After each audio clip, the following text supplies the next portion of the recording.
And we are live, everybody. Welcome, everybody, to our G1 Climax opening night post show. I'm John Pollock alongside Wai Ting, and it is a crazy night in pro wrestling and MMA. Yeah, it begins. It begins. The summer of insanity has officially started, and we are going to be breaking it down with you pretty much every day. Yeah, before we're starting, you were in the middle of watching the UFC show. Yes, Luke Rockhold just got knocked out, and I just turned it off right before the fight finished. Oh, boy. So Luke Rockhold not making a successful move up to 205 pounds, but I have to say, after tonight, this whole combo of a wrestling card starting at 6 p.m. and being over at 9:30, what a great time slot. I really like the time. Oh, man, if all shows could take place at Dallas, starting at 6 o'clock. Yes, this was a really fast-paced show, and I mean, you and I weren't planning to start till 11 o'clock anyway, because I thought I was going to be more delayed than I was on Saturday, and I wasn't, so then I had an hour and a half to watch. I saw the Arnold Allen win over Gilbert Melendez, then I saw the Michael Chiesa fight with Diego Sanchez, and then the first round of Rockhold Jan Blachowicz, which just ended in the second round. So 4 fights to go on the pay-per-view. You're welcome to stick around afterward and watch. I'll probably have to do some editing. That's anyway, a no thank you. No, I'll be here. I know who's I'll be fighting. forced to be here, so I will watch. Yes. All right. Well, how was your evening? Consisted mainly of watching the G1, and it was a pretty great show, so it's been pretty good. Yeah, we're gonna dive into that. We're gonna review the show, and we will be taking your phone calls tonight since we are live. 732-800-4423 is how you can call in. You can also Skype in. Just search for Post Wrestling, and we will be taking your calls, looking for any feedback to the show. We have a few people that attended the show live that have left feedback, so we'll be checking in with those as well. And going into this show, I think a lot of the attention was sort of on the marketing of this show and how well it performed. And I think that whatever positivity you have coming out of this show, you can't help but look at that. Like, this was aesthetically looked terrible. Oh, yeah. Yeah, I think...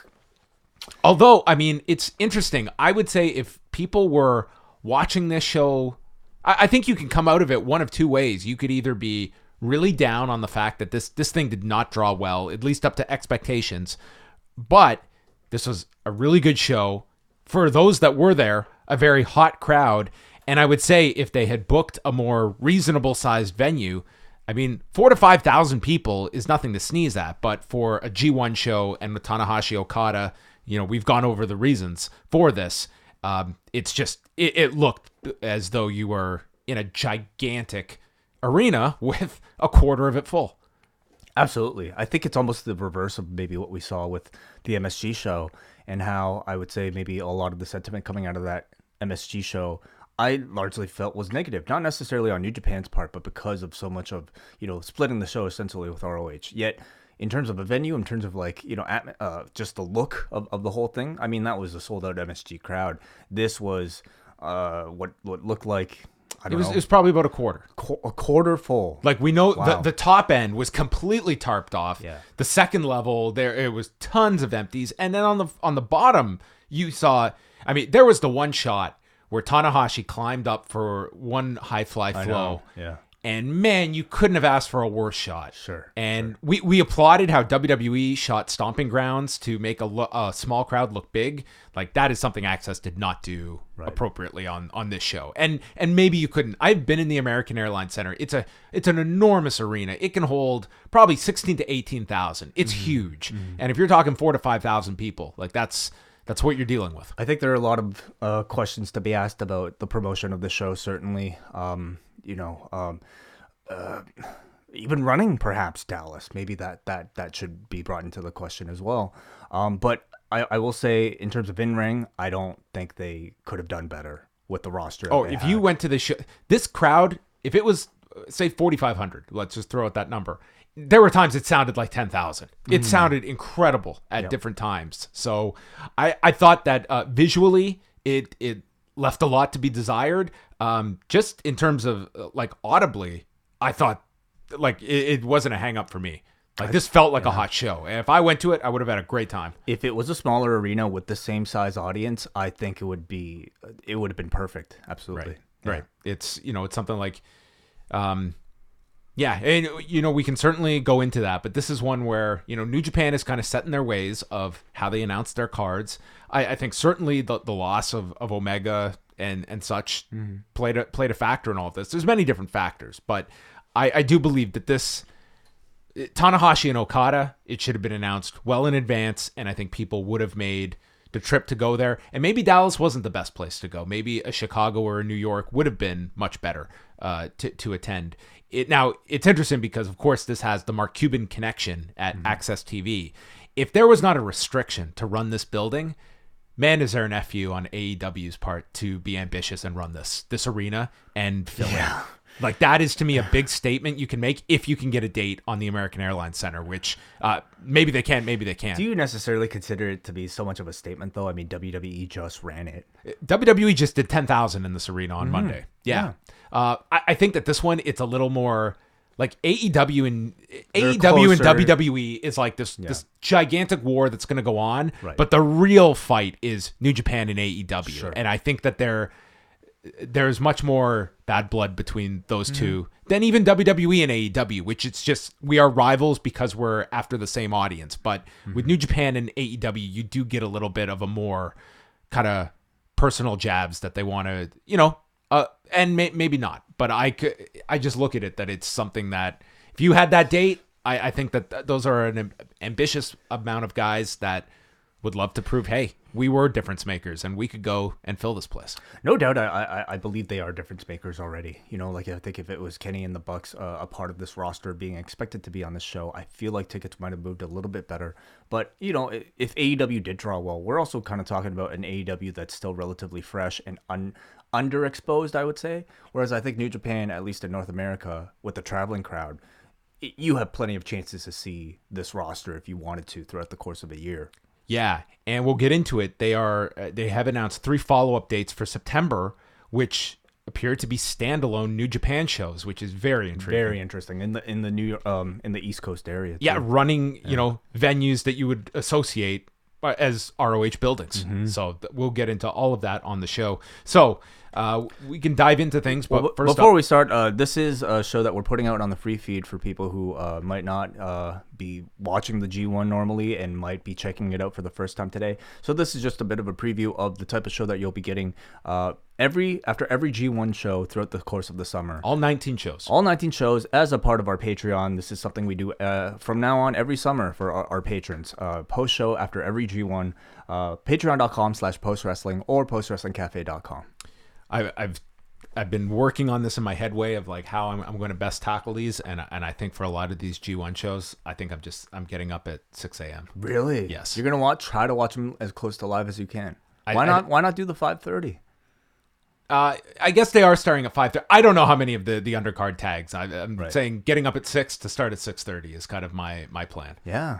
What else? I think that's going to be the easiest way for me to do some of these days, though. You're going to have to last all the way until the evening because we're going to have to do Raw, SmackDown, and everything else. I'm not so much worried about the weekdays. It's the weekends. And there's a lot of Saturday, Sunday shows. Those are the ones that are going to be tough. But we'll figure it out. We're going to have a show each and every G1 show. So if you're a member of the Post Wrestling Cafe, it's $6 a month, and that gets you access to every single one of those bonus shows, along with our Rewind-Aways and our whole library as well. So we don't try and hit you over the head every week about our Patreon, but it is what keeps the site going, and this is kind of our big season of the entire year. So sit back. We have the G1 to run through. Is there anything else you want to discuss before we dive into the show? That's about it.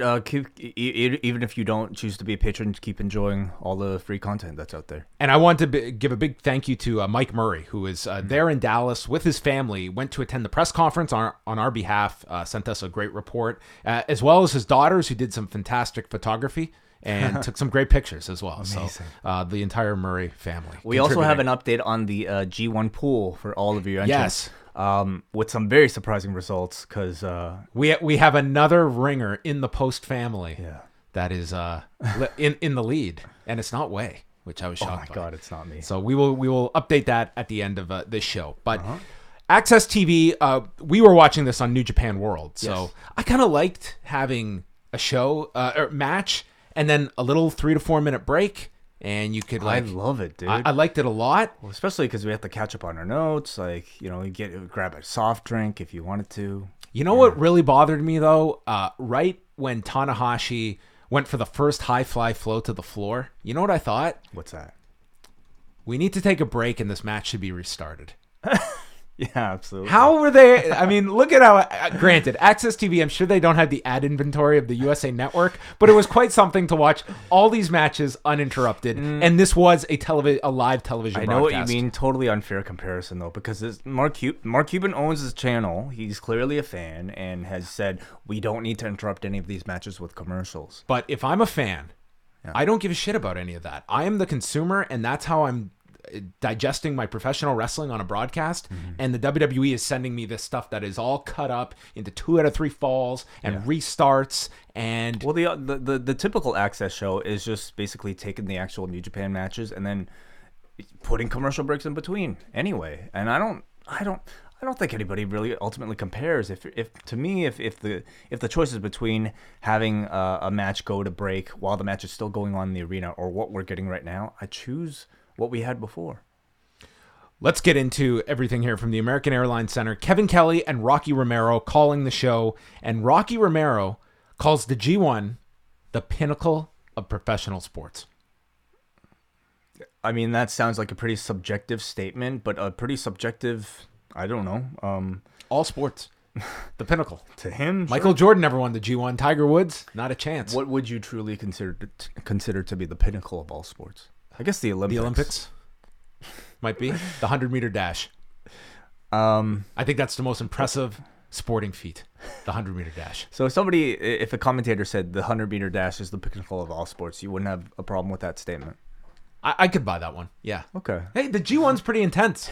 I don't know if I don't know if Donovan Bailey and Bruni Cern could have done the G1 that summer. I certainly don't think so. Just getting a plane from Atlanta and head over. Yeah. I don't see chance. that happening. But 96, that was Ricky Choshu's final. The pinnacle of all sports entertainment. How about that? Can I detour just ever so slightly? Yes, please. Today, a new Cruel Summer came out. Yeah. Featuring W.H. Park and this man across from me, Wai Ting. And the first 15 minutes, I learned more about Wai than in like years of us doing our podcast. Like so much I learned about Wai and how I have a slightly more positive view on the finger poke of doom, because had it not been for Kevin Nash's awful idea, the world may not have had Wai Ting. The wrestling world would be deprived. I don't know what I'd be doing. Like the finger poke of doom may have greatly altered my life, because that is what brought Wai Ting back into wrestling. I did have my dark ages. I feel like this is something you and I have definitely discussed before at one time. I didn't know, like you emphasized it, like I did not know that it was something that pulled you back in. Yeah, really. In hindsight, it really was. Maybe I think, history has kind of like made it seem, exaggerated it to maybe a bigger deal than it was. But I really wasn't watching wrestling throughout the boom of the Attitude Era. And it was this ridiculous, stupid thing that I happened to see on WCW TV one day of like Hulk Hogan versus Kevin Nash. And all of a sudden, it was all a swerve, everybody. It was like, wow. I was like, wow, that's really cool. Brought me right back. Obviously, I had no knowledge of like what was going on financially with the company at the time, who was like, all that other stuff. Ultimately, incredibly detrimental, but for me, a positive. So you can go check out Wai Ting's life story along with his thoughts on Yuji Nagata and Keiji Muto from 2001. A great match.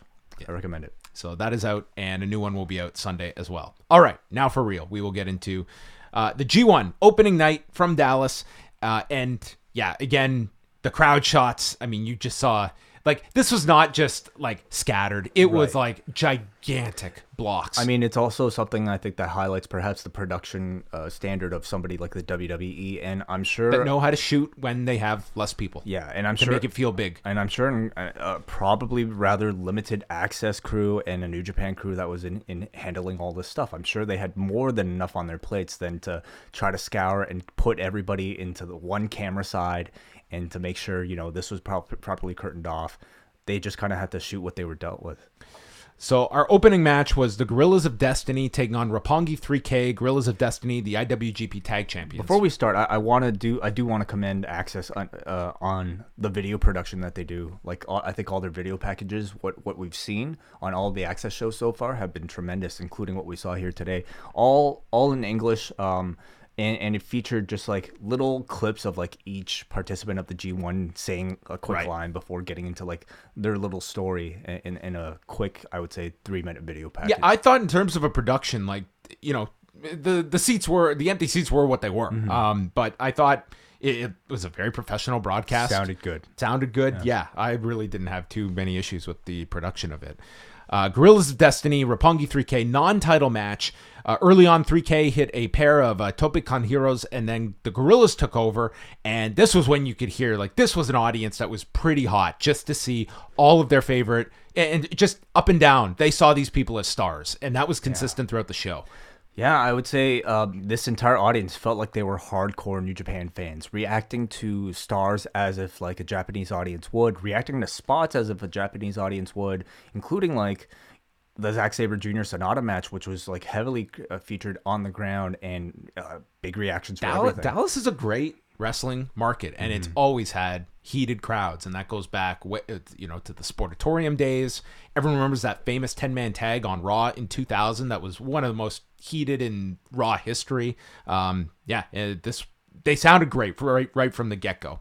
3K comes back, and they set up for their finish, the 3K, but Sho got nailed with a gun stun out of nowhere by Tama Tonga, and they delivered a super power bomb with Tama Tonga scoring the fall on Yo. 6 minutes, 42 seconds, really just a palate cleanser, but the audience was hot at the beginning.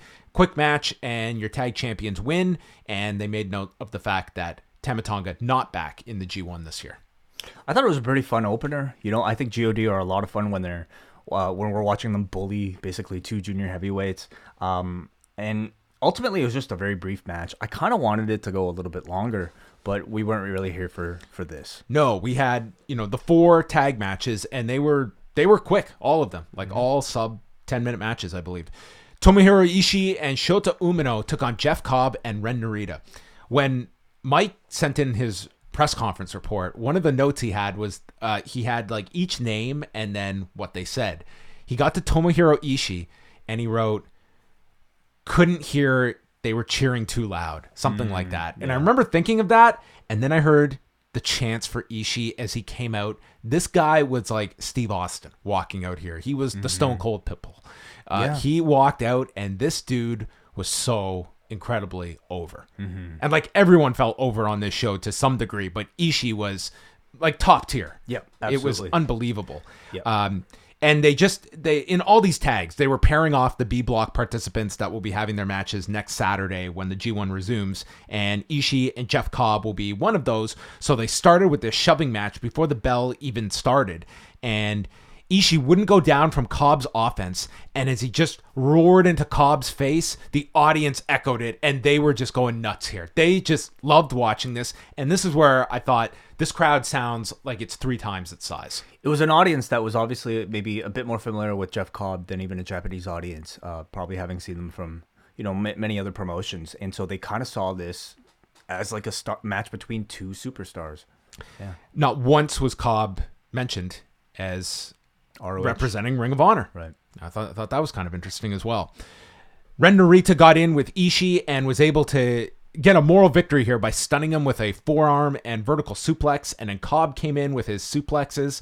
Umino came in, and we had Umino just kind of stepping up to Jeff Cobb and showcasing his intensity, and then Narita hit Umino with his big belly-to-belly overhead suplex. Cobb followed with a standing shooting star. Umino kicked out, but then got hit with Tour of the Islands, and Jeff Cobb pinned him. 7 minutes, 18 seconds. I thought this match was great. It was a really excellent undercard tag team match. Very successful, much like the other tag team matches here, in previewing and building up Cobb versus Ishii. Like by the end of this night, I was very much looking forward to the next, the B block intro matches, because they gave you samples of every one. I'm also looking forward to some of these undercard tags. And do you think that this would have been Jon Moxley's match? Maybe a little higher up, but probably teaming possible with Umino. Yeah, possible. But I don't, Yeah, absolutely, yes. Yeah. Yeah, but Moxley faces Tai Chi, and Tai Chi was not featured on this undercard either. That's right. Yeah, maybe it could have been a 6-man maybe, and you Maybe. insert those two. But, the intensity between Cobb and Ishii right off the bat, especially in front of a crowd that recognized both men as, like a great hoss battle, I think really made that match feel very special and very important coming up next week. I even thought the Young Lions got really great reactions in front of this audience. As I'm thinking about it with like Suzuki Gun, that could have been your chance to get Minoru Suzuki and John Moxley in a ring together. Would have been on this Dallas card. I mean, it's still With Suzuki possible. and Taichi. It's possible we'll still get that at some point. Maybe. Yeah. I thought this tag match was just awesome. For 7 minutes, Umino and Narita got a ton of shine. I'm looking forward to Ishii and Cobb. I think Cobb's going to have a great tournament. Ishii is going to be phenomenal. I really enjoyed this tag match. It was my favorite on the undercard. Yeah.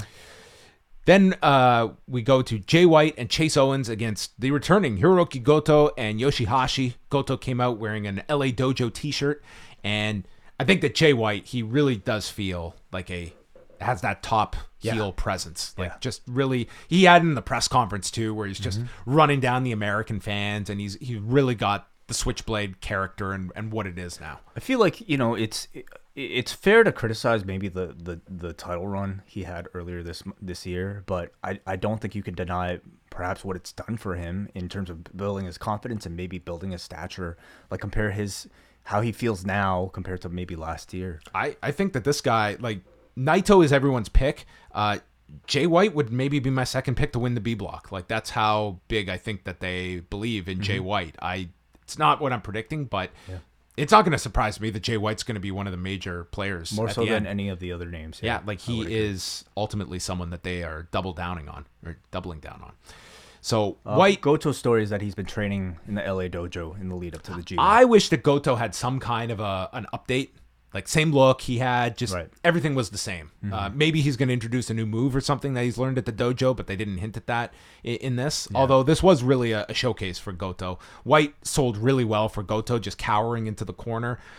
Chase Owens was in, did the suck it sign to Goto, hit the jewel heist, and then Goto blocked the package pile driver, nailed Owens with a discus elbow. White was sent to the floor with a clothesline, and Goto finished Owens with the Ushigoroshi, kick to the chest, and GTR to win this one in 8:37. I like this match as well. Jay White versus Goto is not necessarily a match that has me as interested as Tomohiro Ishii versus Jeff Cobb, but I wouldn't entirely dismiss it either. Again, it helped because this crowd was treating everybody like stars, including Goto and Jay White. Yeah, it made these tag matches go from like good to like above average, maybe even excellent at some points. But to me, the standout was Chase Owens in this match. I think he's just so great at being a dick. Certainly does not have the star power of somebody who I think people are clamoring for to be in the G1. But I think in these tag matches as either Jay White's or Fale's partner, I think he's great. And he's obviously there to take a lot of the pinfalls for these guys. Same with Yoshihashi, who seems to be relegated to that spot this year. Yeah, he's just kind of the clinger this year. Yeah. Tetsuya Naito, Shingo Takagi, and Bushi versus Juice Robinson, Toru Yano, and Jushin Thunder Liger, who came out, and this guy could do no wrong. Just a legend to this audience, and for many people in that building, probably the last time they were going to get to see this guy live. Yeah. So Takagi was in with Liger early on. Liger nailed him with a shote and then tagged Juice in, and Juice was trying to land the left hand of God onto Takagi. He finally hit it. Went for pulp friction. It was stopped, and Takagi hit the Noshigami. Then Naito and Yano were in. They were ultra popular. Naito grabbed the loose turnbuckle padding that Yano had removed, and this led to Yano getting a near fall that the people bought into. Bushi came in, and it ended with Yano behind him, shoving Bushi into the referee, low blow, and rolled him up. Toru Yano pins Bushi at 8 minutes and 19 seconds, and that will be Naito's first tournament match next week against Toru Yano. Which would be very funny if he loses his first match to Yano and then he goes on his run. You don't dismiss anything. I don't think that's... Like, Yano is the guy there to make all the math add up at the end. Like, if a guy is too far ahead and he needs to lose one that's largely bulletproof, Yano's the guy to beat you. He's like that... like the item that costs maybe like $1 that you add into your Amazon basket to qualify for free shipping. That's exactly the analogy that fits Toru Yano's character.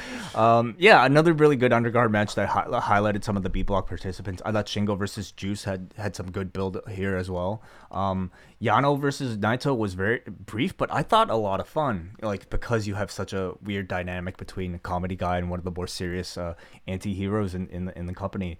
I really like that they gave Yano the win here. I think of everybody, he maybe needs some of that boost the most in order to be taken seriously, and this was a reminder of that. Yeah, it's, I've said before, like throughout this year, like there's been times for me this year that Naito feels like he's kind of just hit a certain level and wasn't all that hot, but now that the G1's starting, and it was definitely emphasized by tonight and the reaction he got, but also I think there was a buzz coming off that Kota Ibushi match, positive or negative, that it does feel now he is set for a really big summer, and ultimately he's going to come out of this really big. I kind of felt the same way about Tanahashi last year, where it really kind of took that G1 in order to like escalate him all the way till January. But yeah. So then they announced for their return coming up in September. It's going to be the Fighting Spirit Unleashed Tour with 3 shows. September 27th at the Lowell Memorial Auditorium, which is famous for being the venue where Shawn Michaels lost his smile in 1997. September 28th, the following night, at the Hammerstein Ballroom in New York City, which is interesting because ROH is not running the Hammerstein for Final Battle this year. Instead, they look to be running Baltimore instead. So that's kind of interesting that they're going to somewhere that, obviously the rent is cheaper outside of New York City. And then September 29th at the 2300 Arena in Philadelphia, which is where that Evolve card is happening next weekend as well. But to me, the big story is these are New Japan focus shows and no mention of Ring of Honor. Yeah. I think that's really something. And this is ROH's backyard. I mean, they're not going into Baltimore itself, but like these are all places that ROH runs. Like Absolutely. It is very stunning, maybe. Yeah, maybe stunning that ROH is not involved. I think it's a story to follow for sure. Like this is not, they kind of have mapped out like we're going to do our California loop and kind of another part of the country that ROH really doesn't go to. But this to me is really like, what is the partnership if you guys can run these shows? And I do feel they'll fill these venues. These are all modest size arenas that are at most 2,200 people. And I think they should absolutely fill these 3 arenas. Yeah. I wonder how much of the decision-making came after the MSG show. It really does make you wonder after all the negative press that came out of that show, in particular with the ROH editions. I don't know. You have to wonder. And what does this mean for the future of that relationship? Yeah, what New Japan talent will be going over, because it was typically reserved for like the War of the Worlds tour, for instance. So that was very interesting. Tickets go on sale July 26th for all 3 shows. Then we go into the tournament. It's also the Tiger Hattori retirement That's tour. Right. It's Tiger Hattori's retirement tour. So, man, I guess you will get to see, you would presume, Liger on the Super J Cup at the end of August, and then coming back. You would assume he would be on these shows, although maybe not. Maybe they view Super J Cup as this kind of swan song in the US. I think they should, like, if he's available and if he's up for the travel, like, because again, I think Liger means a great deal to Japan, but he means a great deal to North American audiences as well. Like, realistically, he could do the Super J Cup and he could headline one of these shows, I believe. Maybe. Like, you could do that as kind of the last one. Yeah, his last American match. Sure. All right, Lance Archer, Will Ospreay. This is a rematch from the New Japan Cup, which was a really strong match earlier this year, back in March. Lance Hoyt came out, totally different look. Like, his hair was all like mohawk, red. Yeah, it was. I don't even know how to describe it. He looked like leather studded vest. Yeah, how would you describe? Like Goro almost. A little minus the 2 added arms. Actually, I'm thinking, yeah, sure, a little like Goro or like Goro's wife. Okay. Remember Goro's wife in the 3rd Mortal Kombat? No, I never made it past the first one. Or the female Goro, I mean. He was knocking down people at ringside. Also looks to be in really good shape. The guy's 42. Oh my God. Well, listen, there's no denying that he was probably out there trying to have the best match of his life. This is a very important tournament for him. This was a match in his hometown in front of with what many people considered to be the best wrestler in the world today. It starts off at a frenetic pace as Archer runs at Ospreay into a standing Spanish fly before the bell even rings. goes to the floor, and Ospreay hits what Rocky Romero identifies as a Yang time. Okay. Giving Jimmy Yang some shine here in 2019. Ospreay then sends Archer into the ring with a springboard 450 for a 2 count, all within the first 30 seconds of the match. Amazing start. Yeah. Just really hot. This crowd was just, you know what made it even more like loud was the fact that Will Ospreay's music was taken away, altered on New Japan World because we could, for some reason they didn't have the rights to it. What? How does that make sense? Maybe it's because of access. I don't know. But like they didn't have access. Exactly. Yeah. So it was like Will Ospreay's like generic fake overdubbed theme songs where you couldn't hear the crowd.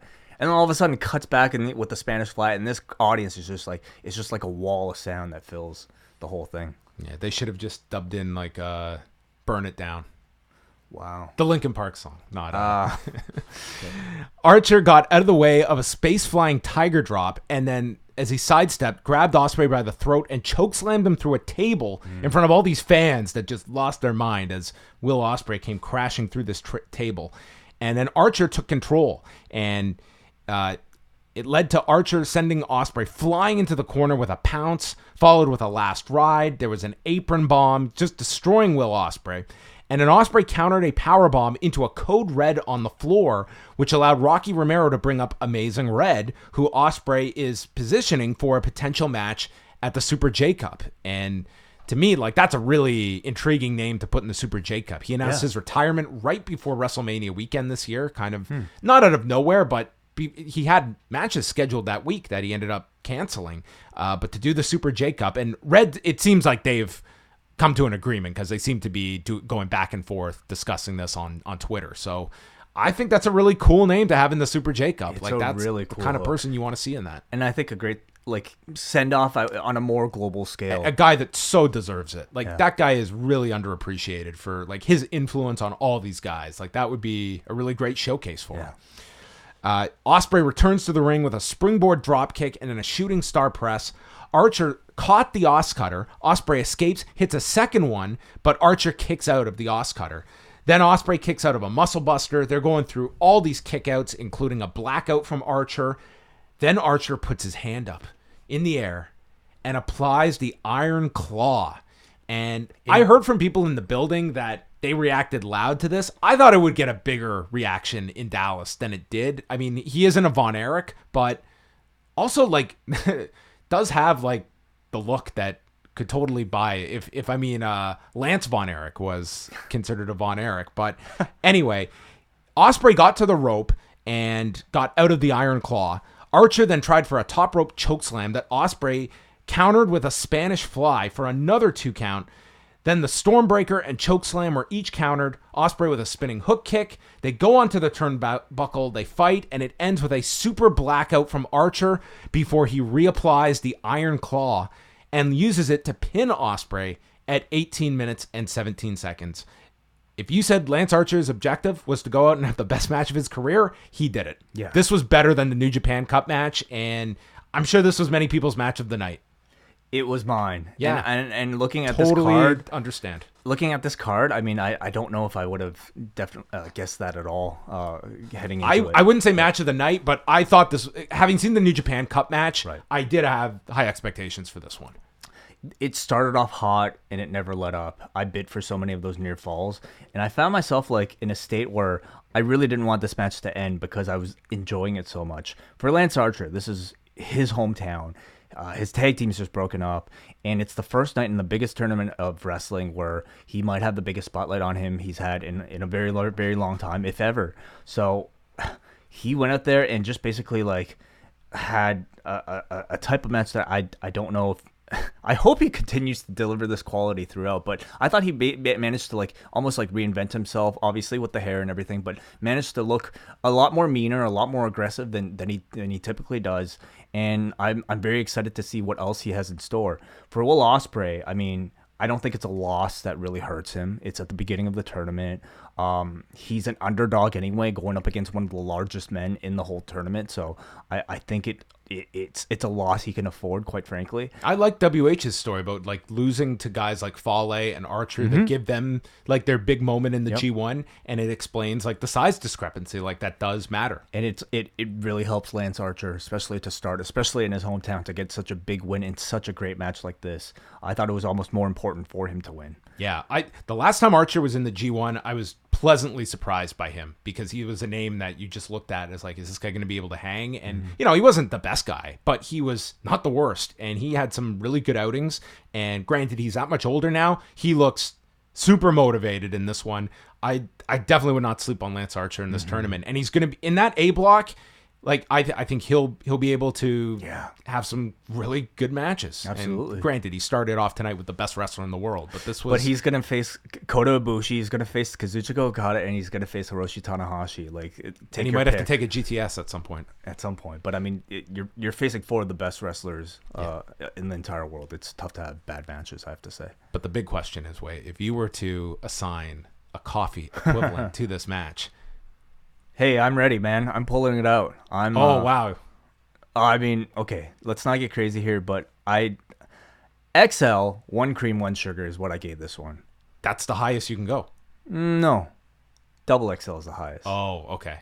I'm going large, 1 milk, 1 sugar, because I feel we're going to, by the end of this, probably see minimum 20 matches better than this over the next 6 weeks. I know. That's why I probably didn't give it full marks, but I think by the end this one will still hold up. Yeah, it's going to be interesting. I think you should definitely try and keep like each day, like rank the matches and do it ongoing so that at the end of it, it's not a blur for you. Yes. All the matches. So anyway, this was a great match to start off the tournament. And then we went to Bad Luck Fale versus Evil. And Romero brought up that Fale was never pinned or submitted in last year's G1, although the man only had 6 points. He got disqualified a lot. They started fighting on the ramp. Evil got bit back in, breaking the count. The crowd was into Evil, but it's not like they loved Evil. No. Is that fair? Holy shit, there's a giant spotter on the table there. God. Oh my God. Everything is evil. God damn, look at that. God, guess you're far from home, aren't you? Oh, I just watched that last night. Thumbs up, thumbs down? Thumbs up. Thumbs up. For sure. Yeah, I liked it too. Like some people were kind of down. Oh, yeah, I've heard some people down on it. I enjoyed it a lot. I'd love to know what some of those criticisms are, but we'll talk about that at a later time. Yes, fair enough. So, Evil fought back with a chair, which was introduced. He placed it around Fale's neck. Rocky Romero explained, okay, if you use the chair outside of the ring, it's unlikely you'll be disqualified. These are a lot of like rules. I feel like they last year kind of like we had to ask a lot of questions, and then we had to come up with a lot of justifications for these referees last year. And I feel like this year they're just like saying, "Oh yeah, that's the rule now." For those that look at New Japan, like the G1 is like the pinnacle of their rigid sports format, but there's many like holes you can poke in, and it's like stuff like this is where they're kind of exposed. Yeah, for me. Sorry, Adam in the chat room is saying because the spider was like right there in front of the camera, it looked huge. So that's hilarious. Sorry, that spider just completely ruined this review of this match. But Kevin Kelly adds that to get disqualified in New Japan, you basically have to commit felonious assault, and that's saying something given how many times Fale was disqualified last year. Well, listen, I don't know if felonious assault was what he was necessarily doing. I'm glad they're at least being honest about it. They're trying. And not trying to cover up for some of that ridiculousness. Yeah. Evil attacked him with lariats. He got Fale down to one knee and then ran into a shoulder tackle. Fale and Marty Asami were fighting over the chair, and Evil kicked the chair away and hit a lariat for another 2 count. Fale stopped everything as Evil. Then there was a grenade attempt, and Fale hit it on the second attempt, and Evil kicked out of the grenade, which is a very protected finish. Mm-hmm. So they continue on, and Evil avoided the bad luck fall, handed off Fale's leg to Marty Asami, and then knocked down Fale with a lariat, and it sent Asami flying to the floor. Yeah. I don't know the mechanics of how this happened. He's holding a log, basically, and somebody shoves the other end of the log down. I guess so. But, I mean, I don't know if it would send somebody all the way to the outside of the ring. Well, That's where In Marty wrestling Asami physics, landed. it works. Yes. Evil then attacks Fale with the chair, and it ends with a low blow being hit, and Fale placed a chair around Evil's neck, swung for the fences, and then hit the bad luck fall and won the match in 11 minutes and 34 seconds. A small coffee with a milk. Okay, so I think you and I have kind of different scales here, because I'm judging these matches as if like they were matches I would see anywhere. Like if this match took place on Raw, for instance, I would be over the moon. But in the G1, it seems like maybe you have a different scale. Yes. This is your G1 scale. Absolutely. Got it. Okay. Well, I don't know if I need to alter my scale now. No, you can do whatever you want. I give this one a medium, 1 cream. That's fair. Yeah. This wasn't great. Of the 5 tournament matches, I think it was The the weakest worst one. of the 5. That is true. It was a decent match, though, I thought. It was fine. But it sounds like even decent matches are smalls in well, in yeah, this world. you can't. To me, this is going to be one of the lower end G1 matches of the whole Gotcha. tournament. I understand. So I understand. I think this will be in like the bottom 20 matches. It also certainly, like, to me, didn't necessarily help that we got like such a great example of a David versus Goliath match just before this, and so to me, this just kind of felt like a much more generic attempt. I think Evil is very good, but I think he's just sort of an okay underdog babyface. Fale, I actually like his character a lot, and I always like his inclusion in the G1 because he adds something different. I mean, not the bullshit cheating or anything like that, but just the fact that he's a large man, slower man, which I think is interesting. But I didn't think he really had great chemistry with Evil here. How strong do you think they like? Usually, Fale. Last year he had like 6 points. They usually rack up the points with Fale, and he always has like a really solid standing. Mm-hmm. Like, it would not shock me if this is his last G1 this year. Really, why is that? I can just see him somewhat being phased out of this role. For who else? Somebody like a I don't know if you necessarily just have a prototype of Fale inserted. It's just I think that the G1 is greatly enhanced by having, 2 guys per block that are new, that are fresh, because you get all those fresh matches. And with that, you have to cycle some out. And Fale would be probably at the top of my list of someone you could cycle out, much like Yoshihashi last year. That it's nothing against Yoshihashi, but would you rather that or some new guys that are in there to make room? And I think that the G1 should have that each year.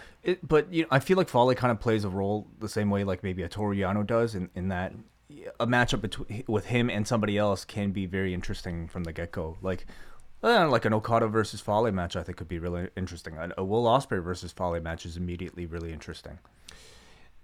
Zack Sabre Jr. and Sanada followed that, and Sanada had beaten Zack Sabre in the G1 last year, and they started off this match with this sequence of reversals and counters that got a standing ovation from the audience. And I loved it. I love seeing the reaction to it, too, from Dallas. The audience loved this, and they just had a technically proficient match for 21 minutes. It was each just trying to outsmart the other. This was like watching Spy versus Spy at different points. Each had the other in a straitjacket hold and just took turns countering the other. Sabre then goes to the floor, and the referee's counting and telling him to get back into the ring, and he yells, "I've got a 20 count, dickhead." So he just took his time. He constantly was avoiding the Paradise Lock, and at one point, Sanada was able to apply it around the bottom rope and then use the seated drop kick to break Zack free of it.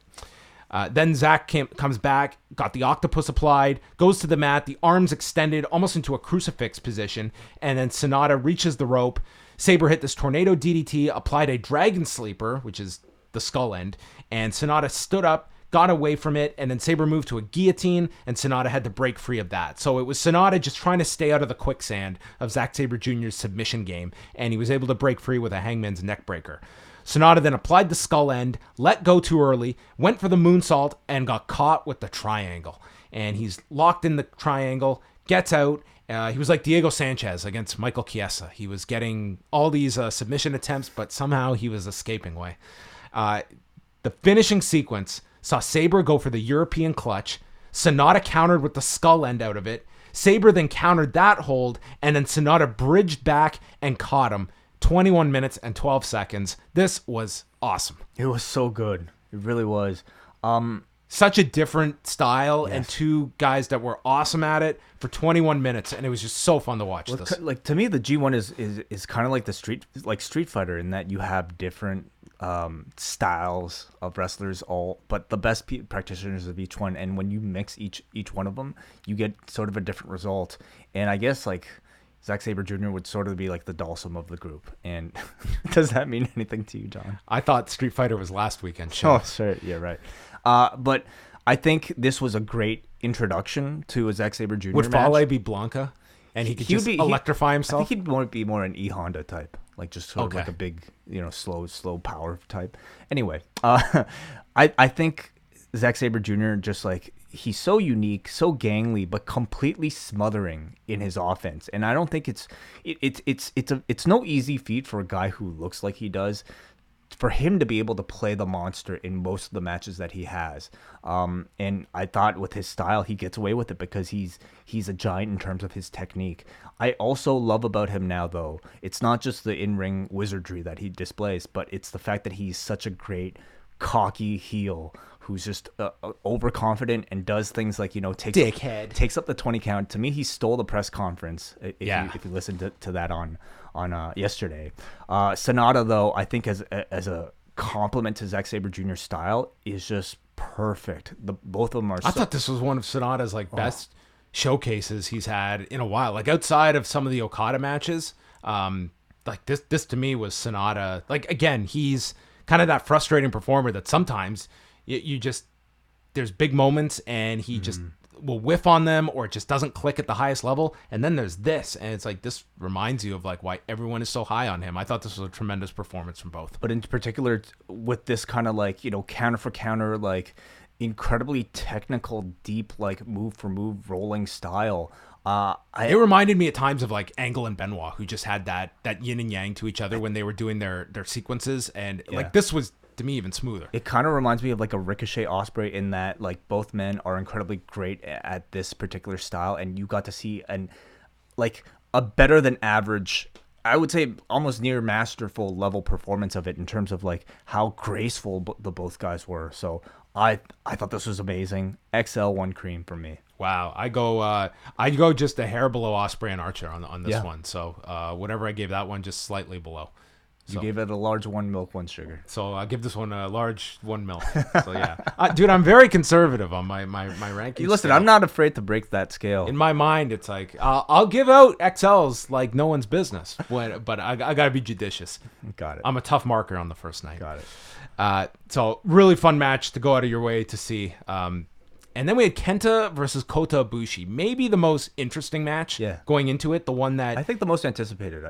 Because I think every one of these matches, I think you could anticipate how it would go and have a certain level of expectation. This one, I did not have as strong a read on because I didn't know what we were getting with Kenta here. You're getting a lot of promises from Kenta, basically saying that being in the WWE held me back, and I'm here to unleash my former self, my real self, the same way we got from Jon Moxley.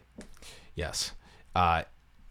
The shot of not just the fact you could have had Shibata out in his corner, the fact that he was off in God knows where. Behind the curtain. This was, the fact it looked like this empty arena actually enhanced it. And then when they went to him during the match and it was over the shoulder. Yes. Oh my God. Dude, that was brilliant. It was great. That was a great shot. If that was Access, then it's really hard to complain about them. I don't know whose call that was, but that was a really great shot. It was cool, and I'm really curious to know like what role he's going to play in the rest of this story with Kenta. Yeah. How much of like he plays the mentor role in this? It would be interesting to see where he's slotted in. So it starts off like a full on like kickboxing fight. Like they each have their hands up and they're delivering these leg kicks to each other. Romero's noting that Kota Ibushi isn't checking his kicks, which Kota Ibushi would seem like that kind of fighter that wouldn't check his kicks. He'd just absorb them all. They traded these brutal slaps, and there was this fan in the front row whose jaw was just about to hit the floor after Kota went down from one of them. Ibushi then kicked Kenta in his surgically repaired shoulder, and he was like aiming for the scar, it looked like. He just nailed him in the shoulder. And Kenta comes back with a flying knee to the back of the head and just started bullying Ibushi with his striking. And Kenta as the bully is a great role for him. Ibushi then dropped Kenta off the turnbuckle with elbows, teased his power German that got stopped. Then Ibushi leaped for a pescado, and I guess Kenta was supposed to kick him in the ankle because that's what Ibushi grabs. And they showed this replay, and I don't know what he hit, but it wasn't the ankle. Yeah. I mean, that's a little awkward, don't you think, if that was the intended effect? Yeah. Like, how do you aim specifically for somebody's ankle off of a pescado? Yeah, I don't know even what the thought was. Like, that's what Kenta grabbed. What Ibushi grabbed as he landed. But then the replay, it just kind of made it seem like it was a thrown kick, and you didn't know what he hit. Perhaps he actually hurt his ankle in landing? Maybe. Kenta then hit a double foot stomp off the apron. Ibushi was draped on the apron. He hit another off the top turnbuckle. Ibushi kicked out of that. Ibushi fights back, tries for the Kamagoye, and Kenta avoided it and teased the go to sleep. They trade kicks, forearms. Kenta lands a head kick to put Ibushi down, and then a series of head kicks from Kenta before hitting the go to sleep for the win at 20 minutes and 52 seconds. Mm-hmm. I thought it was a really good physical match, but I didn't think this hit the level people were anticipating that it would. I thought Kenta he showed aggression, but I don't think he's all the way there yet. Yeah. I don't think this was him snapping his fingers and suddenly it's 2010. Yeah. And I thought this was like a scaled down Ibushi match, which I was actually happy about. I was not, I'd feel like a hypocrite saying that he didn't do anything that nearly killed himself. Yeah. At the same time, I wouldn't say this was necessarily a match where Ibushi came out unscathed either. Because to me, what this match was like Ibushi giving his body to Kenta. Well, he took a lot of, to allow him to basically be a dummy in order for Kenta to do his like bullying, stiff striking gimmick. That was pretty much it. Yeah. He was like a kicking bag. He was a kick pad. Yeah. Yes. To say this match is important to Kenta would certainly be an understatement. He is coming out here basically. Whether through injury or booking, has had a bad run. I think we could universally say in the WWE. But I feel like throughout his entire WWE run, he was one of the main things he seemed to be lacking was confidence. And I feel like he still has some of those same issues. Like in this match, I was looking for him to obviously come out with a different style, and he brought that. I guess the different style would be stiff strikes, and he certainly introduced stiff strikes. But in terms of just feeling like a bully beyond the stiff strikes, I still don't necessarily buy it yet. I'm hoping that throughout the course of the tournament, he's able to find that self-confidence.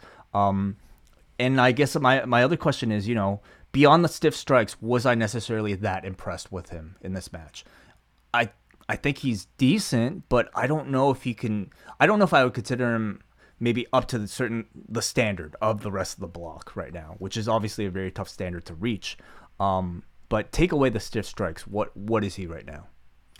I think he comes out of this like they clearly this was a big win to put him over Ibushi. Mm-hmm. So that to me tells me that they are that's the thing with New Japan is that when they're high on somebody, they're not going to dance around it. I mean, they gave him as big a victory as possible. He's got the go to sleep established here. But I thought that it was.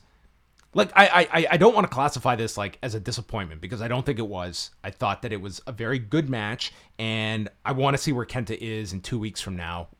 He was someone watching this. I wish he had a few matches before the G1. Yes, I think that would have helped him greatly if he had done even the Kazuna Road Tour. Yep. That he was just working tags and just getting. You give up the first match back, but you gain the guy getting his reps in that I think are sorely needed. Something like what Moxley had with Juice Robinson, or actually what Moxley is having period, throughout matches with new AEW and whatnot. By the time he gets in the G1, he feels relatively seasoned, whereas Tommy or Kenta, I feel might still have to again build that confidence back up there. I feel like there were moments of this match where he was in control where I don't know how much the audience was all that into. It felt a little bit aimless, and that's when we perhaps got let's go Red Shoes chants to kind of distract people from there the was match that itself. chant in there. My other question is, can his body keep up with the style that he's establishing in this match?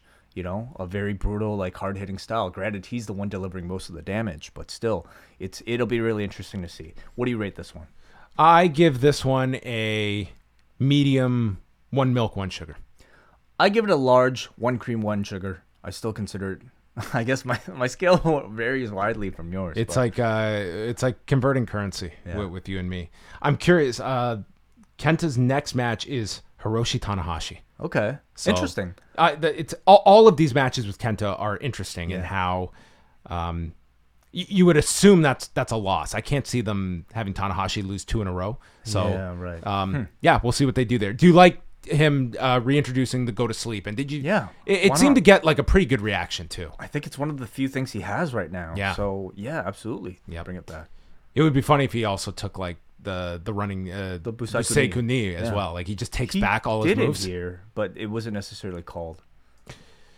Then we go to the main event, and it was Kazuchika Okada against Hiroshi Tanahashi, and man, there was like a big buzz when the bell rang for Kenta and Ibushi. Mm-hmm. When the bell rang for this, you thought you were seeing the greatest thing on earth because the felt like atmosphere felt like this was the biggest match in the world. Yeah, I mean, it's a very dedicated New Japan Pro Wrestling crowd who are witnessing for the first time, for many of them, in front of their eyes, The match. the signature match of this era of New Japan Pro Wrestling. I really liked how Kevin Kelly and Rocky Romero were trying to, this is more than just Austin Rock or Flair Steamboat. Right. Like this is like they were making all the sports analogies, like the Lakers and Celtics, and like making it even bigger than the wrestling bubble. Mm-hmm. I really liked how they put it on an even bigger platform. The only thing missing was obviously maybe a sold out crowd.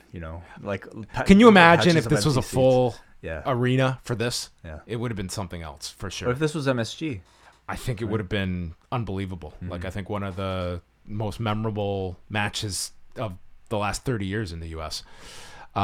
Okada teased the Rainmaker very early on, and Tanahashi ducked it. And then Okada drop kicked him coming off the turnbuckle to the floor, and Tanahashi started favoring his right knee. Okada followed up with a DDT and then took over control until Tanahashi used a dragon screw and then was injuring Okada's knee. So both are dealing with their knee issues. Okada called for the Rainmaker, and this place, you could not have convinced a person that's only 4,000 people. Yeah. That was among the loudest things. Like, Okada was the most over person on this show, I thought. Yeah, I think so too. I thought so. Between this and the post-match speech, Right, yes, it yes. was deafening. Sure. So he does the big Rainmaker pose, and Tanahashi rolls him up with a small package for a 2 count. Climbs to the top. He hits a high fly flow to the floor, again grabbing his knee after landing it. And then they go back into the ring, hits a sling blade, and then gets caught with a drop kick and a tombstone. And Okada went for the Rainmaker, and it was countered with another sling blade. So Tanahashi hits a standing high fly flow, goes back up top, and this is where we see Tanahashi stand up on the top turnbuckle, and we go to the shot, and it's just Emptiness. it's Halloween, and everyone's going as empty seats. That was the look here, and it was like, what an awful shot. Yeah. Lands on Okada's knees, and then there's a backslide roll through, and Okada hits a short Rainmaker, holding onto the wrist, hits a follow-up one, and then sets up Tanahashi for a proper Rainmaker, which Tanahashi counters with an inside cradle, hits a dragon suplex, and Okada held the wrist as Tanahashi had to slap his way free, and Tanahashi comes off the ropes, hit with a spinning tombstone, Rainmaker, and Okada wins. Like, out of nowhere. 22 minutes and 5 seconds. He finally beats Tanahashi in the G1. He finally beats him in the G1. It's their shortest match ever. No one's going to compare this to, like, their big classics, but, like, this was watching two masters with seamless chemistry, just everything gelled. I thought this match was awesome. I fucking loved it. I can totally see it being people's, like, just because of the history, I lean towards this as the match of the night, but it was just like, I love the match. I thought it was great. But if you're, what were your thoughts on that? I thought it absolutely lived up to the reputation that I think these two have set for their matches. A great story that was told throughout, and I thought a breathtaking finishing sequence that went counter for counter. To me, it was not necessarily anything that was new or different about the match, about any of about this match compared to the other matches you might have seen between these two. But what was new or unique about it was the setting that it took place in. The fact that this was in the U.S. and in front of a really hot crowd who seemed really appreciative that they got this, a match that for once felt like an authentic New Japan Pro Wrestling main event. Yes. And that's maybe overall what I loved about the show was the fact that it was not a show that maybe was kind of filled with half ROH undercard talent. It was not a show that was even necessarily catered specifically for the U.S. demographic with American stars. You had Hiroshi Tanahashi versus Kazuchika Okada in the main event. It felt every bit, like a major show you would see in Japan. My only disappointment was I kind of wish they went longer and teased the time limit a bit more, because they've always had the 30-minute time limits in the G1, and I think you could have really built up the drama for those final 1 to 2 minutes. How long did it go? 22. Oh, okay. Yeah. So I thought they had a lot of time to play with and build the drama even more, and I think it could have been that much greater. Just once you get into that dramatic, are they going to go the time limit again? Because totally believable that they'd go the time limit. So, absolutely. Anyway, I went extra large on this one. I really enjoyed this one. It was, a great main event. Capped off to me what was like a really great show. I went XL as well. So that was the show. Afterwards, Okada got into the ring. He said that he's going to... First, he spoke in Japanese and then remembered he was not in Japan. So he yelled out, Dallas, his favorite TV show, at the top of his lungs. And then he said he will return to make it rain money here in Dallas. So I guess he was looking... Yeah. He was like, hey, last time I was here, I didn't see so many empty seats, so we're going to have to do something. Certainly, I'm very curious how this one is handled internally by New Japan, how they look at this, what they perceive was the failure or success of this show. If they believe that, was it an authentic Japanese show that the audience did not want? Was it our internal construction of this card and promotion that affected it, which I think most would look at? Yeah, I would certainly say it would be more of the latter. I mean, I will say maybe the lack of the elite, again, I do feel like, affected the show. But as far as like the quality of the show, it was awesome. Like I couldn't imagine one person leaving disappointed. Yeah. I mean, certainly it, it's, yeah, I feel like this was like one of the better New Japan shows that they put in the U.S., like I'm trying to even think of all the other ones, but I thought it had a great undercard, and a great set of block matches from A Block. To me, Zack Sabre Jr. versus Sanada was a technical masterpiece, and I thought Will Ospreay versus Lance Archer was a match that I expected to be pretty good, but not that good. And then of course you had that main event, so I can't come out of this show feeling disappointed at all. No, this was a total thumbs up show. Really, really great start to the G1, and yeah, we can move on over to feedback if you'd like. Or shall we go to the pool? Yeah, let's quickly? Update the pool. Okay, so again, this is our G1 contest, everybody. Maybe what I'm going to start doing is putting up results on the actual website, which is postwrestling.com/G1. And we want to thank our good friend Chris Engler for always doing the work in compiling the results after every single G1 episode, and he's always very quick with them. Oh, this is going to be fun, John. So, did you happen to make predictions? I didn't do it in time. No. Did you have before the show for this card? Did you have any predictions? For this one, okay, I'll just tell you. Think so. I went 3 for 5. It was a really tough card. I don't think I would have done. I probably would have picked Tanahashi to beat Okada. Yeah. So just maybe some of the interesting. Okay. So in terms of what listeners predicted, 34% of the audience predicted Sanada to be Zack Sabre Jr. 34%. Yeah. So he was an underdog. Only 28% had predicted Bad Luck Fale to beat Evil. So an even bigger underdog. But the biggest underdog, I would say, of the night was Lance Archer, who only 24% of people predicted would have beaten Will Ospreay. As far as point standings, everybody, we're just in day one. But I have to say, like, out of however many people are entered this year, only 1, 2, 3, 4, 5, 6, 7, 8, 9, 10, 11. Okay, only 11 people managed to get every match right. Wow. Among them, I want to give a shout out to Abraham, Andy, Jamesy, who I'm assuming is Jamesy from the British Wrestling Experience. Benno not far behind with 4 himself, 4 out of 10. So very good job, Benno. But special shout out to this person, Randobot 2000, who is Chris Angler's randomized G1 picking algorithm, who managed to pick every single match right of the opening night of the G1. Can you believe that? That's very suspicious. I believe it. Robots are going to take over, man. Yeah, clearly. They're gonna start booking the G1 and winning all of our contests. But anyway, do follow along. I'm really excited to see how I do. And let's go to some feedback. At the same time, everybody, if you're listening to us live on the YouTube live stream, what's the phone number that they can call in? Call in 732-800-4423. If you're listening to this live, you can call in. We'll interrupt our feedback to go to you and look forward to hearing people. Before we start the feedback, I want to read one here that was posted on our Facebook by someone who went there live. This is from Equane Rhodes.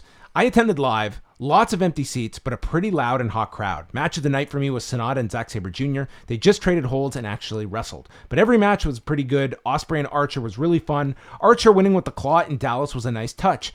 Kenta and Ibushi wasn't as dangerous as I thought it would be. There was some sense of disappointment with one guy on the way to the bathroom after that match.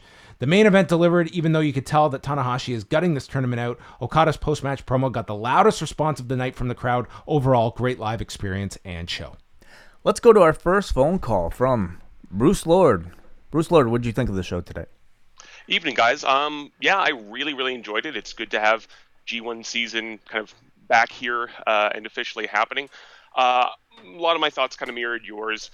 Obviously, the Fale match, not exactly the highlight, but everything else kind of from the good to great. Really liked the Archer and Ospreay match. I think Archer brings something a little bit different than the NJPW house style, and that he could have some really interesting matches moving forward there. A bit of an odd question for you guys. Did you happen to watch the press conference that happened with Okada after he was in the ring? I haven't had a chance to see it. I had it on in the background, so I was catching bits and pieces of it. Yes. It was just kind of odd because there was I'm assuming an American reporter of some sort who started asking him a question about, TNA is doing a show in Dallas tomorrow, and, are you interested in showing them up and sort of proving that they didn't, really use you to the best of your abilities or whatever. And then they very quickly cut the feed off there. And it was just kind of surprising to me. I'd always assumed that the post-match press conferences were kind of worked in NJPW, but is that not the case? Do they have actual reporters? I mean, it's in Japan, it's like, it is like, I think they're real reporters. Yeah, it's real reporters, but with the understanding that they know this is professional wrestling, exactly. So they're going to ask kayfabe questions. Yeah, and I think here it's like you are dealing with actual reporters, and it's not like you're screening questions and stuff like that. Whereas in Japan, I think they very much know kind of what is to be asked and what is not to be asked. There were a lot of questions at the beginning of the press conference that were kind of more in line with like, what do you think like your chances are of winning such and such like that. The TNA question I found, what's the guy supposed to say in response to that? Like, we never got an answer, but it was also at the top of the hour where they, I believe, legitimately had to go off air anyway. But I'm very curious to know what he actually did say about it. Yeah. Any like perhaps disappointments or anything else about the show? I did think that the Kenta Ibushi match was it was hot and cold. It had some really good sequences, no pun intended. And then it did sort of flag at a couple of points. And I did think that the botched go to sleep at the end there, in which he basically just kneed him in the armpit. You want a moment like that to be this really momentous exclamation. Yes, he's Kenta, he's back, he's arrived, boom. And, Ibushi is willing to go to the mattresses for him here. And it could have been a bit sharper. And I think your point about maybe kind of getting him warmed up ahead of time might have been a good idea. Yeah, it's like, I'm sure he's like tried, maybe he hasn't, like since the Brian Kendrick injury. I mean, I don't think he did it ever again in WWE. So it's like, when was the last time this guy even did the go to sleep? Yeah, more than that. Thanks, Bruce. As always. Thanks, guys. Good luck keeping up with all the coverage and all the shows. Oh, you too. Take care. All right, let's head to the forum, and we're going to get everyone else's feedback on tonight's show. On a scale of 1 to 10, I imagine this one's going to be high. I think so too. I think this one's going to be at least an 8. Maybe we're going to tread into a 9. What is your official? I just watched it. An 8.29. Well, there we go. Yeah. Nikita writes in, found your show at the beginning of the year and finally have enough money to send your way right before the G1. I like Archer's new Mad Max look. I guess he's stealing the gimmick from Mikey Nichols. He looked a little bit sloppy, but still had a great match. Evil and Fale went exactly how I expected. It was okay. I really like Zack Sabre Jr. and Sanada. Zack is so unique, and Sanada makes a great babyface. They have really great chemistry, and I love the match. Kenta looked pretty good, but it's too bad Ibushi had to slow down so much to make Kenta look good. Main event was good, but I think their last match was better. I'm 4 out of 5 in my predictions so far. I thought Will Ospreay would win. New Japan needs to keep their regular production staff while doing shows outside of Japan. Production missed some stuff during the matches, and the over-the-shoulder shots during the Kenta match didn't really work for me. Overall, it was a good show, 7 out of 10. If he's talking about the over-the-shoulder of Shibata, that, to me, was awesome. I loved it. John's ready to fight you on that one. Well, wait, do you back me up? I do back you up. You are I the like judge. Well, I mean, clearly it's done for the purpose of story. I loved it. I thought that was like, I liked it. It was like something very different that you don't get too often. I agree. Gerard says, home run of a show, in part because I went 5-0 in the G1 contest. That's his barometer of a good show. That's pretty good. Fale versus Evil was the weakest match, but not horrible. Archer versus Ospreay was amazing, and Okada versus Tanahashi, while not their best match, was what I would call a collection of the greatest hits that the massive crowd heat helped. Seeing takes on social media on how Kenta looked slow. I guess he was, but I still loved the match, and it was a brutal war. It was also Kenta's first match in like 6 months. Kenta's injuries and age are a factor, but he still has the mind of an experienced wrestler, and I think his matches will get better. Also, given that Mike Johnson is reporting that ROH has no role in New Japan's upcoming East Coast tour, do you think that relationship is long for this world?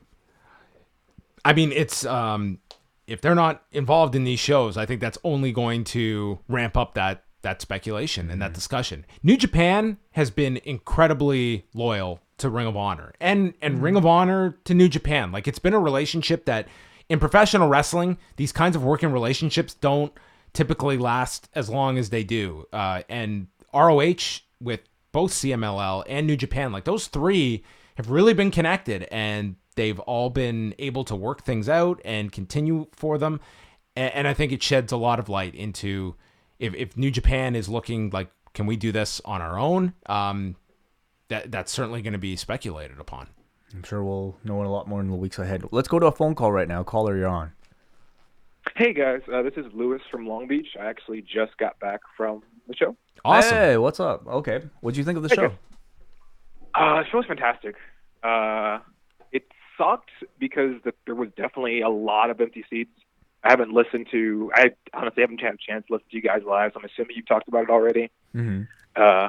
Yeah, I mean, it was very, very noticeable, Lewis, on TV. But the silver lining was those that were there, like, it sounded really heated, and I imagine in the building. Oh, absolutely. Like it sounded like a great crowd, even though visually you could see it wasn't a plentiful one. Yeah, I mean, maybe a third of the seats weren't filled. Honestly, like looking, like almost all of the corners were empty.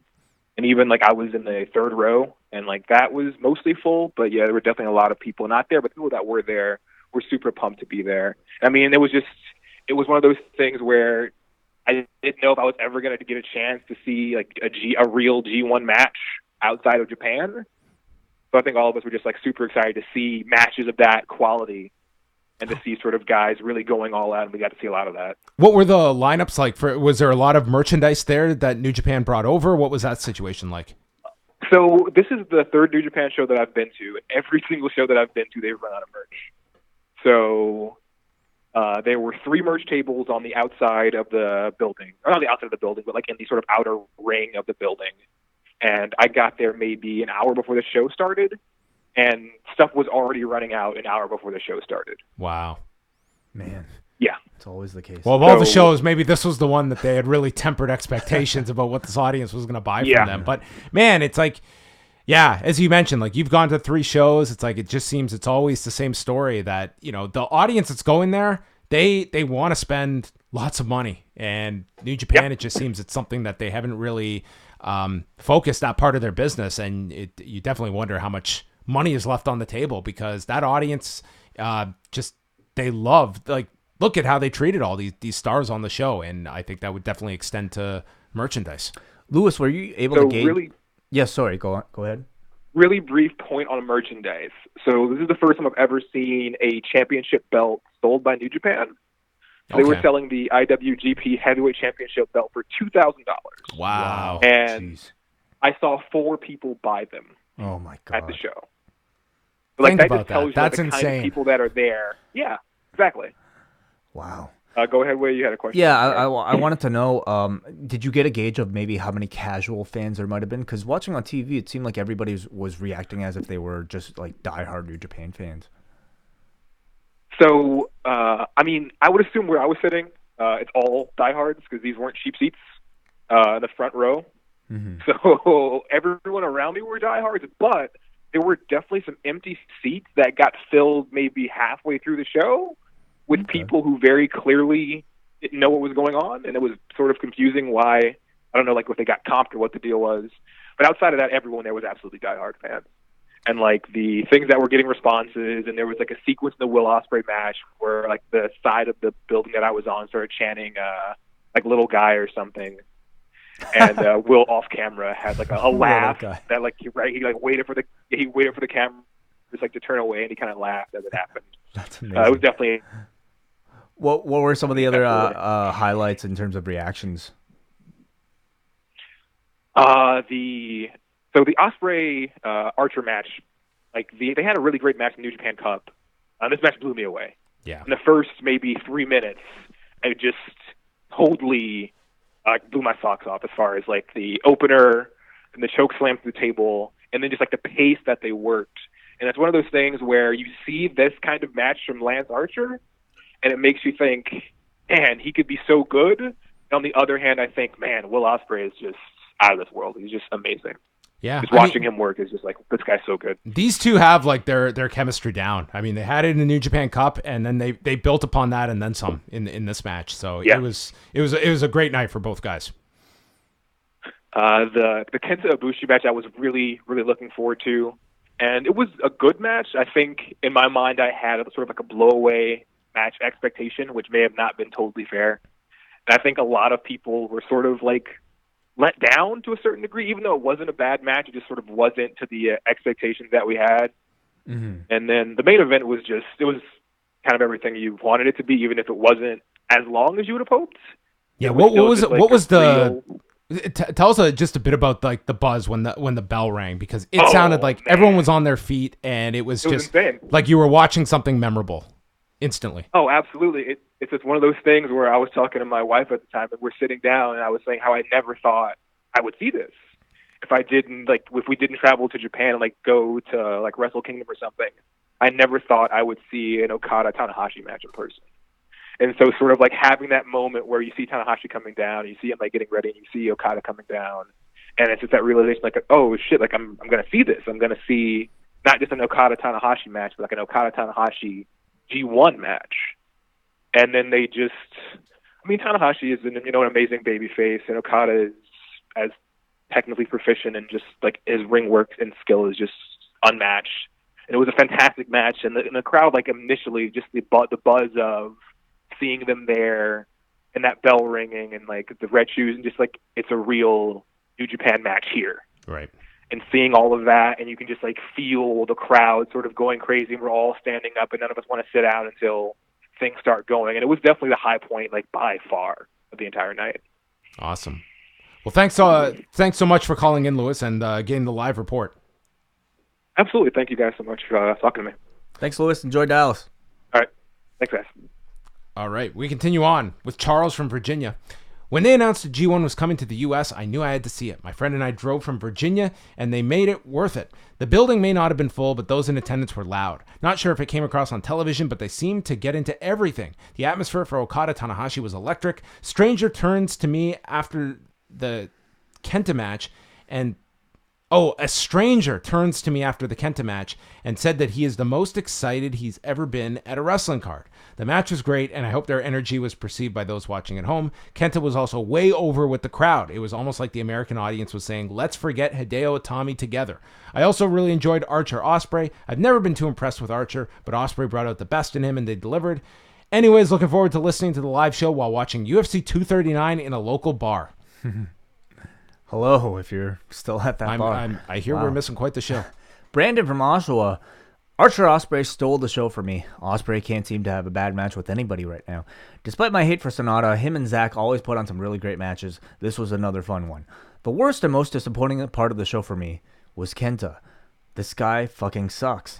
I remember when he came into NXT and hearing how amazing he was. I saw none of it. People can say it's because of how he was booked or because of his injuries, but tonight he had a chance to show the world something and he failed. I needed to see something more than kick, slap, kick, double stomp, and a shitty GTS that hit Ibushi's armpit. When you can't have a good match with Kota Ibushi, you should be ashamed of yourself. If Will Ospreay can't pull out a good match out of this guy, then KENTA needs to be replaced with Yoshihashi because at least he has some heart. Wow. Damn. Ouch.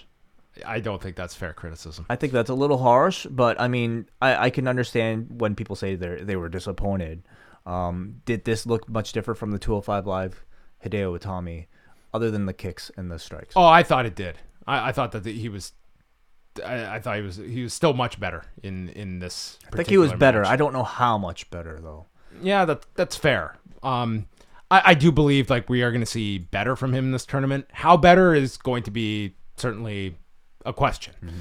Alex from Maple writes, I only watched the 5 matches that mattered the most. They were amazing. I was underwhelmed by the Ibushi Kenta match, but others were great, and the Fale match was a Fale match. The arena looked empty on TV. I wish they would have taken a page from the WWE and filmed it better. Took me out of it a little to see so many empty seats. Overall, great start. We got a Chris who says, first time posting. I went to this show live, so I feel obligated to. I'll keep it short. There's a lot of people that went to this show live in our world. Okay, arena was pretty empty. We were second row and 3 seats to the left of us were empty. So a man next to us decided to upgrade their seats and move into them. I'm curious how you guys feel about that behavior. We were second row and 3 seats. So basically people leaving their farther up seats in order to go to seats below. I think that if it's like halfway into the show and no one's... Now, if I was Chris and I had a seat that was free next to me and someone came to sit in it, I like having that empty seat. I think I could understand Chris being pissed too if he paid a lot more money for that ticket than somebody else. Yeah, fair enough. I don't know. He says, I enjoyed every match, specifically ZSJ versus Sanada. Seeing Zack Sabre Jr. live made me appreciate his style of wrestling more. Sanada had him beat in looks for sure. Kenta's kicks felt like they were going to create a rift in the multiverse. Crowd went to an entirely new level for Tanahashi versus Okada. It was my match of the night, and Tanahashi is my most attractive wrestler of the night. After the show, Okada said it was the first time G1 was in America, but not the last. All right. We heard from Lewis, so I'm going to go to Jake here from the Windy City. Really spectacular show, watching it on the Access feed. I liked that the in-ring action ended after 3.5 hours, and they didn't feel the need to fill out the full 4 hours that the show was listed for. Main event was on fire. They've had longer and better, but I love that they went with a clean finish rather than another tournament draw. The crowd really added to the atmosphere. I love the quiet and respectful Japanese crowds, but it was really fun to see the fans in attendance show so much knowledge and passion for the New Japan product. Mm-hmm. I know some people will say Kenta was underwhelming, but that was to be expected considering the injuries he's been getting, and I do believe that there will be better opponents and turnouts to come for him after this. Looking forward to Fighting Spirit Tour in the East Coast, and I'm so happy that Ring of Honor will be nowhere near those shows. Good riddance, and it looks like New Japan is inching closer and closer to kicking ROH to the curb. Well, that is our feedback from tonight's show. Number of people live, which was cool to hear from so many people that were there. Cool. That I think...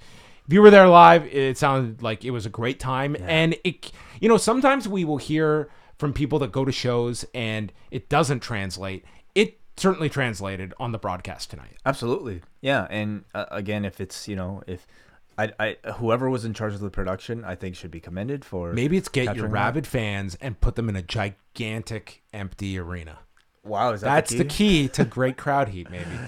Perhaps. Rabid fans, big space. Perhaps. Yeah. Perhaps. No, I really enjoy. I thought on screen, even though if you take that out, had they booked a 5,000 seater and you had these same fans in there, I think the show is graded significantly higher. I think it's a pretty well graded show anyway, just based on the in-ring. I think as a wrestling show, yes. I think as an overall success, right. I think people would be looking at it even stronger. Like New Japan is going forward. Minus Kenny and all of them. Is that a lesson for New Japan going forward for shows in the U.S.? Book maybe 5,000 seaters and not, hockey arenas. I think Fighting Spirit Unleashed is all you need to know to that answer. I think they realized we overshot this one. and they're not going back and trying to prove a point. It's maybe one day they'll go, like, New Japan has always been fairly conservative when it comes to what they run, and it's, you know, suddenly now, like, they booked the American Airlines Center, they're doing the Tokyo Dome 2 nights. Like, it's, I'm certain that, like, they're looking at their US this show and realizing it was maybe one step too far. And the big unknown is, had they just announced Tanahashi Okada, which I do believe they could have. They could have announced the G1, just announced the participants early. I don't think it screws up your booking. It doesn't screw up title plans. Whether Okada is champion or not going into the G1, that's the match you're getting on night 1. Yeah. And had they announced that in April and given people time, and maybe Dallas wasn't the best place to do it, maybe not. But if I was New Japan, I wouldn't be so scared that I'd only run, because these buildings are running in September. For major New Japan shows, I think they're kind of undercutting themselves.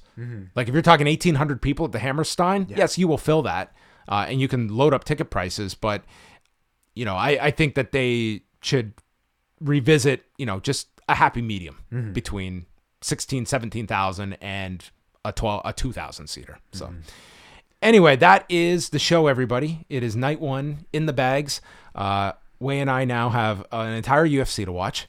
Oh, yeah, right? Of course. Way's going to hang out with me? Of course I'm going to stick around. Yeah. Sounds like there's been some craziness. So Yeah. we're going to check that out. I look forward to it. But thanks to everybody for calling in, for leaving feedback, and joining us for the ride this summer. Yeah, and hopefully those of you who might have enjoyed this and might have enjoyed what you were watching tonight are able to join us for the rest of the duration of the G1, because we'll be doing one of these post shows after every single edition of the G1, the day of. And to get all of those programs, just simply join our Patreon. Support us for as little as $6 a month, and you can get all of our bonus content, including Rewind Away, including our MCU reviews, including Ask Away, and including all of our G1 shows throughout the course of the summer. Yes. So go sign up, postwrestlingcafe.com. All of your stuff can be found at postwrestling.com. And it's not too late. You can also check out WH Park has an awesome preview of the entire tournament posted up on the site, going through each and every participant and the key matches to look out for on all 18 tournament shows of the 19 overall when you include the finals. So there's a lot of wrestling coming out of New Japan over the next 6 weeks. That's it for us. Next week, are we back on?